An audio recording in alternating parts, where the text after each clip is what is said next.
Alex Shurikat presents my very emotional parody audiobook, Steamgelion!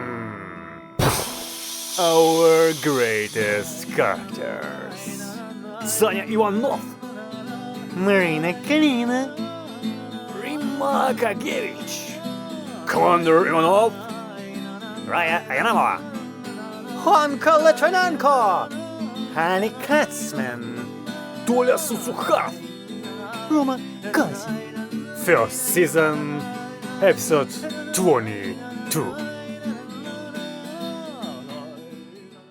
It was late in the evening. Comrade Kalina was sitting in her room in the company of a bottle of strong alcohol, reading Comrade Kazin's message for the umpteenth time. Moreover, each time she took it out of her chest pocket, again and again experiencing the feeling of unexpected discovery. And for even greater reconstruction of the situation in which that event took place, a lattice was drawn with chalk on the door of Comrade Kalina's room. And by the way, the bottle stood on the table, closed, and Comrade Kalina, only throwing a brief glance at the bottle, grimaced with displeasure and turned away. In other words, the world has literally turned upside down. At this time, Anka in her camouflage pajamas was sitting Raya and furiously playing dominoes for 3 people at the same time. Step by step throwing stones sharply on the table, Anka muttered under her breath, How disgraced I am! How disgraced I am! Why should I leave now? Finally, Raya could not stand it and, going up to Anka, said, Come on, Galio. You just ran into something stronger than you once. Is it good to lose the meaning of the life because of this? Anka interrupted her impetuous game and looked up at Raya, full of hope. Rust, my saving angel. Let's sleep. So... Raya said and went to the hallway. Wait a minute. In the hallway, she picked up the phone and dialed in Sanya's number. Hello, Sanya? Here is Rust. Listen, Anka is visiting me now. It is very difficult for her psychologically. Could you come and help calm her down a bit? It seems that Sanya agreed, since Raya said that she would be waiting for him and hung up. Seeing Raya, Anka asked, slightly distressed. Why do I need a third, especially a boy? Because without him, I will not spend the night with you. Wow, you're minx! Welcome, Galio. I don't know what else to expect from you. Okay. And where are you going to put us? We'll all be in the same room. Huh? In the same room with a boy? What's wrong? Imagine you are in a kindergarten. The doorbell rang. Letting Sanya in, who even brought a guitar with him, Raya immediately invited him to go into the living room, where Anka was sitting. Seeing Sanya, Anka was ahead of him in words and reported. Sashko, Raya called you to sleep with us. What? Sanya did not understand and looked at Raya. Instead of answering, Raya rolled out a futon in the middle of the carpet of the room and said, going for the next one. Sanya, you lie down here.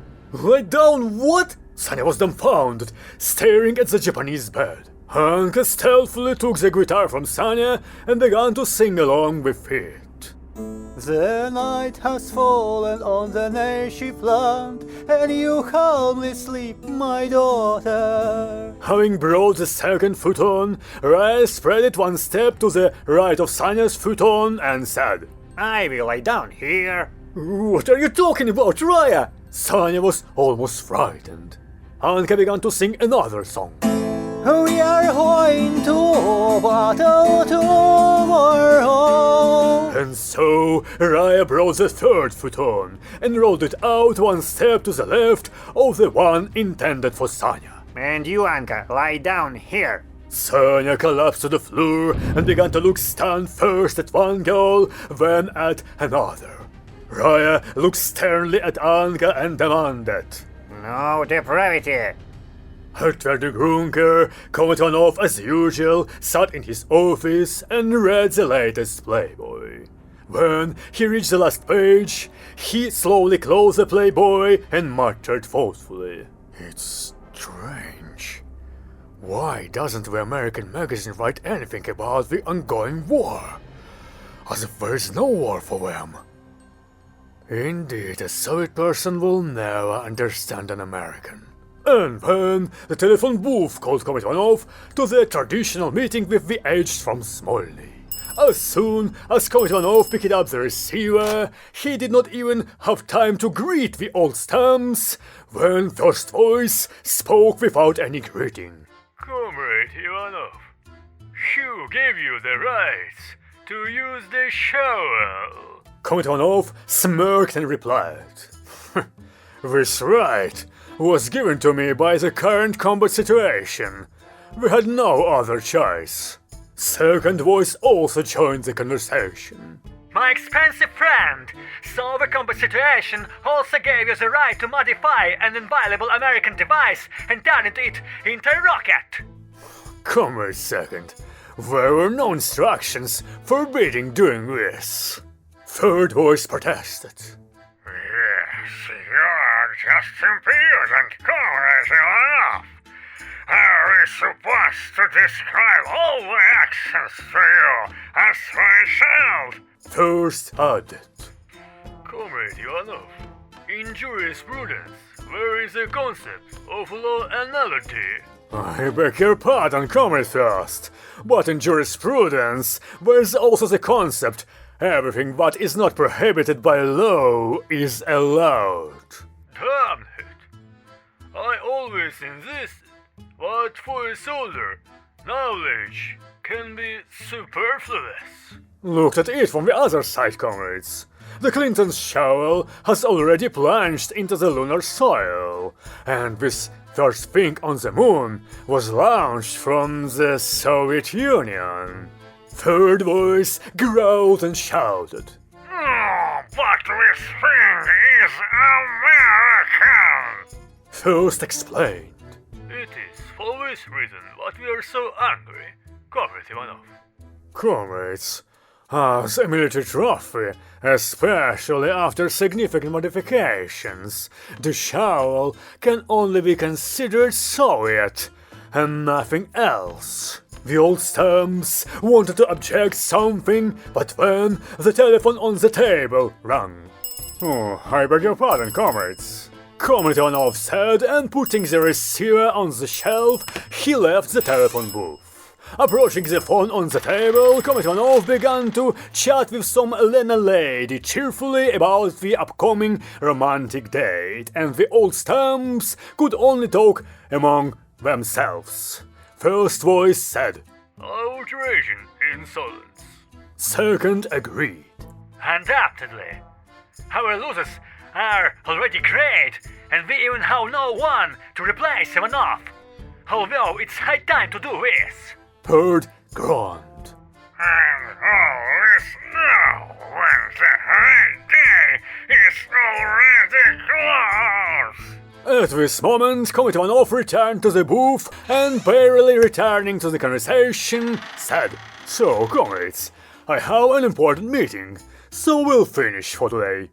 Without even waiting for the statutory words of farewell, he hung up and left the office, whistling. Sonia, neither alive nor dead, lay between two girls and looked through the darkness in the direction in which the ceiling of the room was supposed to be. Anka's breathing was regular and clearly consistent with deep sleep, but Raya didn't seem to be asleep yet. Raya, Sonia called softly. What? Listen. Can I go home? No, please don't leave me alone with Whisper Wet. She's sleeping now. What if she wakes up before me? Raya, why don't you just send her home? How could I not support a colleague after such stress? But why don't you sleep? I don't know how to say.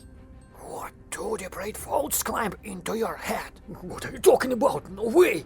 I know, Small. You are not like that. I was joking.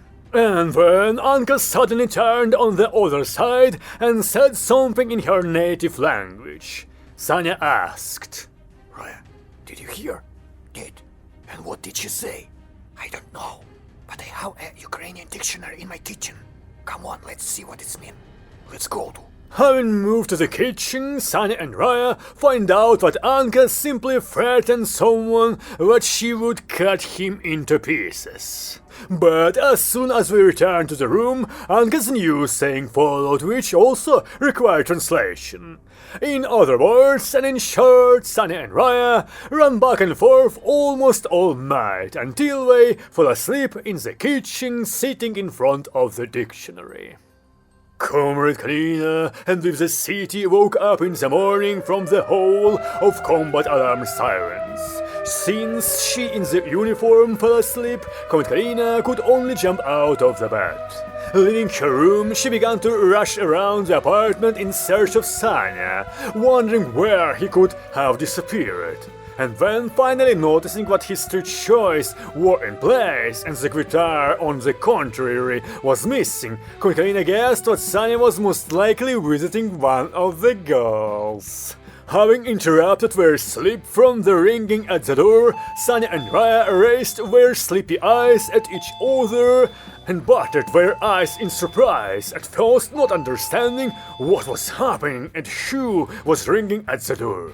So for Kalina, Anka opened. Anka was cheerful and refreshed. Wow, out Marina! Anka exclaimed happily. Good morning! I'm like new today! If you have a Sam, submit it here! So I came here for this! Kalina exclaimed. Are the other two here? And now, the bright red pagoda vehicle was already racing along the asphalt. It seems that the Americans got really bad with the designers, because what was moving in the distance could be recognized as a giant caterpillar truck. Rolling on its own, it smoothly and inexorably made its way through the capital, mercilessly crushing everything it ran into. Perverts! Anka said, characterizing the enemy. Now I'll tie it in a knot! No idiotic music will save it! Comrade Kalina nodded approvingly and glanced uneasily at Sanya and Raya, who were dozing with their heads pressed together. Anka, why are those two so sleepy? I don't know, Marina. And by the way, I woke up alone in the room. We weren't where? Trying not to think about the vulgar, Comrade Kalina accelerated the car. When everyone was already in their combat places and cockpits, Komatonov took a pen out of his pocket and uncompromisingly decided. The Soyuz C is in reserve today. What? The radio yelled in Anka's voice. For what? For how you distinguished yourself last time. I forbid bringing the Soyuz C to the surface without my order. It's cruel to me! After all, I have to justify myself! Out Marina, tell him! Comrade Kalina replied. I'm sorry, Anka, but there is nothing I can do about it. And you must obey orders. How to hell all of you! Anka burst into tears and turned off the radio transmitter out of resentment. Comrade Kalina looked at the instruments of the Soyuzes and ordered. The Soyuz AA, the Soyuz AB, to the surface! The Soyuz AA and the Soyuz AB ascended to the surface of the city and froze at a distance of 300 meters from each other. The American caterpillar truck was driving straight at them. And suddenly, when Raya was about to test the enemy's armor with her bullet, this giant caterpillar uncoupled, and as if turning into an even more gigantic snake, rushed forward with amazing speed. The faunched mouth of this machine, moving like a snake in waves, did not bode well. Raya raised her weapon, but her half-asleep state did not allow her to accurately aim, and the projectile raced fast. And the Sam did not race fast. And at wild speed he ran the Soyuz AB. Sanya, as you know, also did not get enough sleep, and for this reason could not defend himself. the Series AB did not survive the blow and fell on its back. And the Sam bit off the spiked ball from the maze, and having swallowed it, rushed at the Series AA. Being in a horizontal position, Sanya suddenly fell, incredibly comfortable, and accidentally fell asleep. Small! Shouted the radio in the Series AB cockpit. Get up, Small! Another 5 minutes, Aunt Marina. Sanya muttered. And the serpentine Sam, dodging Raya's second shot, deftly wrapped himself around the body of the Series AA, making it completely helpless, and began to bite its armor, as if looking for a better piece indeed. Raya made a series of attempts to free herself, and convinced of her impotence, said with a yawn. There's nothing I can do. Wait, there is something I can. And as usual, everyone in the command center began to get terribly worried. Sanya! Komikalina barked. Get up! Help out! Rest! Wait! Komitagevich shouted. His boiler stops! Raise the sails, I see! Kotonov ordered anxiously. Galю, safe and move! Galyu, do you hear? But the radio in the cockpit of the sails AC was turned off. And Anka, sobbing inconsolably, did not even notice what the lift with her combat machine went up.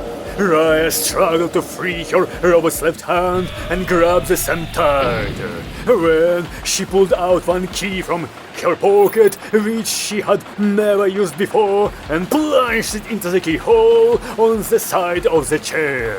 Rust! Immediately roared the radio in the voice of Komitagevich. Why did you turn off the protection system? I want.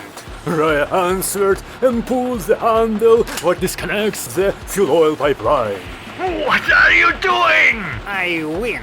Raya's thin hand drew the pistol from the holster. Afterward, the handle of the pistol broke the light filter and the lamp of the valve that relieves pressure from the boiler in case of an accident. When Raya set the bolt of the pistol on the bolt stop and shoved the barrel at the broken light bulb, this caused a short circuit, and somewhere in the body of the Series AA, the automatic switch of this valve was turned off, making it impossible to open it. Dropping the pistol on the floor, Raya resolutely closed the main steam valve and began to hold the levers for manually opening the safety valves with her hands. The radio just exploded. Komitagevich was the first to shout. Raya, what are you thinking? Komitonov asked in terrible alarm. What is she doing? She is going to set the boiler to explode! Why, Raya? The main steam valve closed and the pressure in the boiler began to rise rapidly. Komitkalina clutched her head with her hands and shouted. Do something, damn you! Komitagevich shouted back. When the fuel oil pipeline is disconnected, we can only observe the instruments! Komitonov threw down his pen and jumped up. Raya, don't do it! You are still too small for such a step! Komitagevich added. Rust, open the valve, please! Komitkalina ran to the radio and began to plead. Raya-chan, have pity on us! We'll find a way to defeat this Sam! But Raya calmly listened to all this verbal flow. The Series AA began to crackle strainingly. Sanya slept soundly, Anka was still sobbing. And when the Sam, who apparently also heard the crackle, became worried. And when the Sam clearly decided that it was time to retreat, overcoming the resistance of the hand holding it, the Sam quickly rushed to get out. Raya sniffed contemptuously and released the valve levers, which immediately worked and relieved excess pressure with a terrible pour. Afterward, Raya turned on the opening of the main steam valve. When she raised the rifle and already cheerfully catching the Sam in the scope, she put a bullet right in the back of the Sam's head. The Sam exploded as hard as it was made entirely of explosives. Frick, Raya cursed. ruined such drama. Silence hung on the radio for some time, and then Komitonov decided to say a few words. Well, Rust, the star of the hero of the Soviet Union. Even if I have to give you mine. On one of the other days, when Komitagevich was calmly repairing the broken linen he wore, Komitonov approached her and said, Komitagevich, you are urgently asked to phone. VH from Smolny. "Wow, what an honor!" she replied and slammed the door of the computing cell. "For the first time?" But Komitonov said hesitantly and looked away. We all stamps have one condition. "And what is this condition, sir?" Komitonov cleared his throat, made sure that there was no one around, and said, We all stamps insist that you don't have any clothes at all. "What? Are we old bastards completely out of their minds?" We are afraid what you'll bring with you, some kind of device that will damage the line along with their delicate old ears, Komitagevich. "Come on! Or maybe it's just you are tired of looking at naked women in Playboy and you want to stare at your subordinates!" How could you think such thing about me, Komitagevich? I myself almost fell under the floor from such a demand of these old idiots. Well, if so, when you play along with me, let's just tell these jerks I'm naked. So? And if they call me and demand to say if you have a mole somewhere, what will I do? What? Are you ready to examine me too? And how does a doctor examine you? By the way, I went to courses in medical care. I even have a certificate. Shove it up your ass, sir!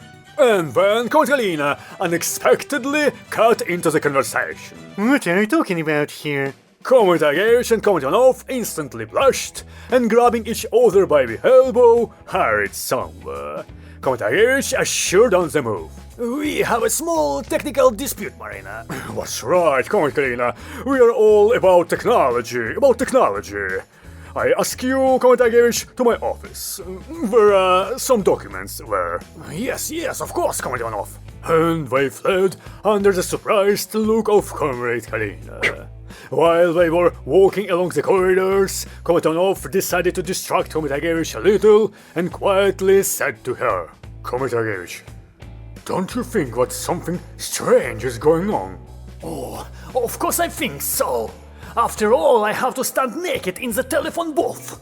I'm not talking about that. Our war is going in a strange way.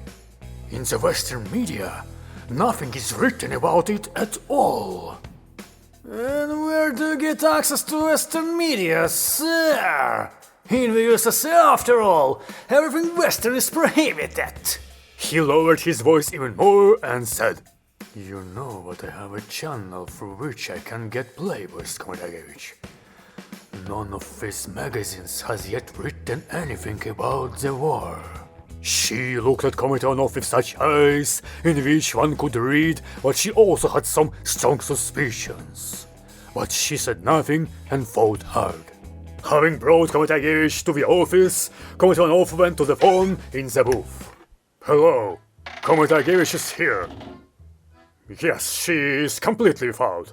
It seems that the old stamps asked him something, as he became covered with such a strong perspiration that even the booth windows were slightly misted. Then he slowly turned his head to Komitagevich and timidly glancing at her, answered. No, she doesn't have it there. It seems that the answer turned out to be correct, since Komitanov's greatest tension was gone and he invited Komitagevich to the phone. His phrase that she didn't have something somewhere pulled her out of her thoughts, and she, having incinerated Komitanov with a wild look, entered the booth and began this high conversation. Speaking. As usual, Thost's voice spoke first. Hello, Komitagevich. Sorry, we didn't mean to humiliate you with our little request. I don't feel humiliated. Third voice praised. What a strong woman. Would you like to sign a contract to work in the Harlem Sanatorium, Comrade? We badly need such a woman. Thank you, comrades, but I prefer to be in the company of radio tubes and gears. Third tried to persuade. Maybe at least part-time? Comrades, we again have a planned breakdown of Linekior. Please get down to business. First chuckled and said, You are amazingly brave, Comrade Argevich. I would like such a secretary for myself. But enough about that. We have claims for you, Comrade Argevich. We insisted on eliminating the possibility of self-destruction of SIUs by its pilot. Why didn't you eliminate this possibility? And our young pilot Raya almost destroyed the Soyuz AA and herself. Third voice added, Just imagine the headlines of Western newspapers. In the Soviet Union, children are killing themselves. Comrade Agevich frowned and decided to show her impudence to these old perverts. From a scientist's point of view, it's just as disgusting to force children to participate in a war. Comrade Ivanov raised his thumb and first voice said terribly displeased. Comrade Alkagevich, from the point of view of the old stump from Smolny, you should be replaced. Comrade Agevich expressed contempt and said, So, is there a good replacement for me? There were short beeps. It was another day and another lunch was approaching. And suddenly, Comrade Kalina felt that she wanted pork. And of course, fresh pork. Having asked a cook for a pig splitter in the kitchen, she went with this terrible tool to that far corner of the underground cave where Comrade Kaisen's pink pets were still kept. Anticipating something was wrong at the sight of the armed woman, the pigs huddled together in a corner and began to squeal heart-rendingly. But when Comrade Kalina noticed what? There was some kind of container on the collar that Putya was wearing. Shearing the pig splitter, she crouched down to even more squealing pigs and removed Putya's collar. The container turned out to be with the inscription. For Marina-chan. Unscrewing the container, she took out a small key. She chuckled thoughtfully, examining the key. And what is this key for? And then she suddenly remembered that she had seen some small box in Comrade Kaisen's apartment, which was in the refrigerator. If the photographic memory of Comrade Kalina did not fail, then the keyhole of that box was very similar to the face of this key. She had a key to his apartment, and she decided not to waste time and immediately after work pay a visit to the mysterious box. Having waited for this working day to end, Comrade Kalina directed her steps to the abandoned apartment of Comrade Kaisen and soon entered there. The box, as before, was in the refrigerator. Comrade Kalina immediately used the key and found a note inside the box. This message said the following. My dear Marina, I knew that you would definitely remember this box, which you asked me to open day and night. Now, go to that station where we painted a black eye on Lenin's portrait in our youth. Where find a locker whose number matches the size of your panties multiplied the size of your bra. The code to open the locker is 1234. Postscriptum. I hope you did not stab Putya on whose neck the container with the key hung. If you are going to, stab both at once, otherwise Lukash will be worried. After reading the text and thinking whether her secret dimensions had changed since the note was written, Comrade Kalina headed to the railway station indicated in the note. Calculating the number of the luggage storage in her mind, she threw a coin into the crack and began to turn the handles of the combination lock. After dialing the last digit, a slight click was heard and the door of the luggage storage opened. Inside was a sealed envelope without stamps. Comrade Kalina looked around and opened the envelope. Inside was a piece of paper with another message. Here is what it said. My dear Marina, I am very glad that one of the most precious memories of our childhood associated with this station has not been lost by you. Now, go to ending Runker in the command center. The right handle of your periscope is hollow. Inside the handle, you will find something important. Damn you, Ramachan! Comrade Kalina grunted, slamming the door. You could send me there in the first note!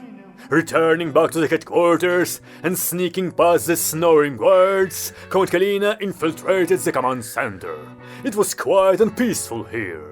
Even Comrade Stalin looked from his portrait with a certain amount of melancholy in his eyes. Having approached the native periscope, Comrade Kalina with some effort unscrewed its right handle. Inside was a real little treasure map, stylized as parchment. Quickly deciphering the cipher with which the map was encrypted, she realized that the treasure was hidden somewhere within the Undergrunker, and without delay went in search. The document led her to one of the lower floors, apparently just under the machine rooms that house the bodies of the supercomputers. Making sure that no one saw her, Comrade Kalina sat down, as the skeleton throne of the map clearly made it clear that the treasure was behind a small ventilation grill. Grasping to the rusty grill, she was about to use considerable force, but the grill easily separated from the wall. Looking into the hole, Comrade Kalina saw a small box there. With difficulty reaching for it, she removed the object and smiled at the sight of beautiful inscription. To my beloved Marina. Just in case, getting ready to find another knot, Comrade Kalina opened the box and... Roma-chan. Comrade Kalina said in fascination when she saw a wonderful golden ring which could not be identified otherwise than as an engagement ring. Quickly putting it on the appropriate finger, Comrade Kalina began to admire her new jewelry. But before she had time to enjoy the warmth of the gift, she suddenly heard someone's sneaking steps. Immediately realizing that only those who are up to something evil can sneak in here, Comrade Kalina darted into some nook and hid, covering the ring with her palm. The footsteps became quite distinct, and finally, to the great surprise of Comrade Kalina, third engineer came out from around the corner, on whose belt a bolt cutter hung. Every second looking around and moving like a thief from a cartoon, he walked past the nook with Comrade Kalina and approached a metal cabinet with an emergency supply of gas masks. Stopping at this cabinet and listening carefully, third engineer tore off the seal and began to unscrew the bolt and nut on which this cabinet was closed. When this operation was done and the doors opened, Comrade Kalina was simply stunned. There were no gas masks in this cabinet at all. Some new passage opened behind the doors, into which third engineer slithered like a snake and closed the doors behind him. Burning with curiosity and anticipating that she would now grab the criminal's hand, catching him red-handed, Comrade Kalina rushed after third engineer. Looking for the crack, she decided that third engineer was already far away and also entered the discovered corridor. In the meantime, Comrade Agevich was still sitting in her workshop, and having long ago waved her hand at the lack of overtime pay, she pondered the suspicions that Comrade Ivanov had shared with her. And suddenly, she drew attention to the fact that the cockroaches, enclosed in a small special terrarium, stopped running and mostly rolled to the top with their paws. And it was a special secret signal that meant something. "The cockroaches are dead!" she cried to herself, and jumping up from her chair, rushed to run somewhere, taking with her the biggest wrench. The narrow corridor behind the false cabinet led Comrade Kalina to some completely unfamiliar electrical room. All equipment here was even more mysterious than in the computer rooms of supercomputers. In addition, all the radio tubes and other electronics protruded directly from the cabinets, not covered by any doors. Networks of multicolored wires and cables further added to the mystique. Count Kalina began to carefully move between the cabinets, trying not to make a sound. And further, some space opened up around one of the corners, in the middle of which stood a 2-meter metal cube to which so many cables were connected, as if it were the heart of all this electronic equipment. On one side of this cube there was a large red star, in the middle of which a single red light was burning. Third engineer stood in front of this strange gizmo with the bolt cutter in his hands and seemed to decide on something. Stop! The voice of Rima Akagevich suddenly rang out, making third engineer and Comrade Kalina shudder. What are you doing? Comrade Kalina came out of her hiding place and aiming her submachine gun at third engineer said, And I'm also interested, comrades. Bear in mind, third, I remember that mercy is a vice. Comrade Akagevich glanced at Comrade Kalina, lingered briefly on her new ring, and said, Kalina, you will be very useful now. I served the Soviet Union. What is this place? At that moment, third engineer grabbed one of the most expensive-looking cables with the bolt cutter. Comrade Akagevich brandished her range and exclaimed, Do not do that! Don't move! Third engineer warned, slightly wrinkling the cable insulation. Or I'll bite this cable and everything will end! What is this cube? Comrade Kalina asked. It's a microprocessor, the most secret achievement of Soviet science, the center of all calculations of our radio tube computers. You chat too much, Comrade Akagevich warned menacingly, glancing sideways at Count Kalina and again looking at her ring. I'll tell everything, and you can't stop me, Comrade Akagevich. I have always envied you. After all, you were always ahead. You got the most critical components for repair and maintenance. You have been assigned to lead the group of engineers, but it should have been me. One mistake, one stupid mistake at the university, one mark good in the certificate crossed out everything. My whole life was ruined by the brief stroke of a pen that wrote good instead of excellent in physical education. I hate you. I hate your slender legs from which our physical education teacher could never take his eyes off. It's not fair. And no one could understand my pain and despair. Only ages from Smolny. You bastard! Comrade Akagevich interrupted him here, almost throwing the wrench at him. So you are the one working false stamps against us? Yes. Third engineer confirmed with a crazy expression of his eyes, and without noticing it, displayed the bolt cutter. It was me. I reported to the agents about your every mistake, hoping that you would eventually be removed and justice would prevail. And I will become the guiding star of humanity on the path to communization. But my hopes were dashed. I was beginning to understand that I was just an informer, was just a pawn in this game. But this means the Diamond Star and the Soviet Union have no reason to exist. I will take revenge. I will take revenge on all of you. Let everything burn with hellish fire. Ah! Third engineer closed his eyes and pressed the handles of the bolt cutter, but its jaws rested on the connector instead of the cable. The metal body of the connector, made of hardened armored steel, turned out to be beyond the strength of the bolt cutter, and therefore the computing heart was not affected. Comrade Akagevich immediately took advantage of third engineer's confusion and threw her wrench, accurately hitting him right in the forehead.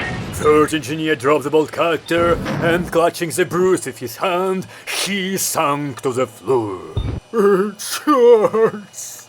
She commented with resentment and burst into tears. Komitagevich slightly turned her head towards Komitkalina and called her. Marina! She readily raised her submachine gun and said, Yes. Komitagevich again began to look at Komitkalina's ring and angrily asked, When did you get married and who is your husband? Komitkalina hastily hid her right hand behind her back and answered, I have no husband. It's just a ring. I just didn't have time to take it off. Komitagevich narrowed her eyes in disbelief. And then she smoothly pointed her finger at third engineer and powerfully said, Arrest him! To be continued.